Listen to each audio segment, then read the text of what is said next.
લગ્ન ગાળો મોટા ભાઈ ચાલુ થઈ ગયો ને આવ્યો પેલો નયનભાઈ નો વારો ભાઈ ના લગ્ન 31 દિયા ઉપાડ્યા ખતરનાક લોકો ઘરેથી લાલ ટમેટા જેવું ટી-શર્ટ પહેરી નીકળી ગયા કેમ કે વિરમગામમાં ભાઈ પાણે છે પાછું માધુપુરના મોટા સેલિબ્રિટી ભેગો રખડવાનો મોકો મળ્યો જરાક આને વિડીયો મોકલી દેજો તા આ બધા મંડપ સર્વિસ વાળા ગણપતિ દાદા જ કેમ રાખતા હશે એ નથી સમજાતું કઈ હે ભાઈ તું જ વરરાજો છે ને અરે ગોલકીનો થામા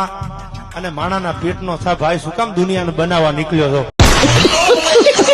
ગામમાં જેમ મારી આબરૂનું ધોવાણ થયું અહીંયા આબરૂનું ધોવાણ થવાનું લાગે જમવામાં કોઈ નથી એકલો જ છે નયનભાઈ જમવાનું એમ બનાવ્યું તો આખી થાળી ભરાઈ ગઈ ને અડગિયા તો દબાવી દો હમણાં પેલા કોક આ વિડીયો નયનભાઈ ને મોકલાય ને કે એટલી આઈટમ બનાવે થાળીમાં જમવાનું ન થમાતું ક્યો હેલા ડાલા ના હાવો હલાવી નાખા થાળી એક નંબર છે હો બાકી પછી ઓલું ગીત સાંભળ્યું હાવ જ એકલું પણ એકડો એકલા ઉપર લીધું જમવાનું 13 અડદિયા માર્યા હો પાછા વધામણું કરવાનું હતું ખાધા વગર થોડું જવા ખાવાની તો ફૂલ મજા આવી પણ લગ્નમાં આ સિસ્ટમ ભારી લાગે કોની બનાવી છે વધામણાની ભાઈબંધારે એક ફોટો પાડી આપણો તો ક્યાંય વરો આવીશ નહીં 30 વર્ષ થયા તો એટલે આ ભાઈ કોણ હતું કઈ સમજાતું નથી જરાક એને વિડીયો મોકલી દીધો તો ક્યારના એમ કેતા મને વિડીયોમાં લેજો એને મોકલી દીધો પછી આ લોકો સારા કહેવાય મારી પાસે બાઇક નહોતી તો મને માથું પૂરું મૂકી ગયા તો ચાલો મિત્રો આજે વિડીયોમાં આટલું સારો લાગ્યું તો લાઈક ફોલો કરી નાખજો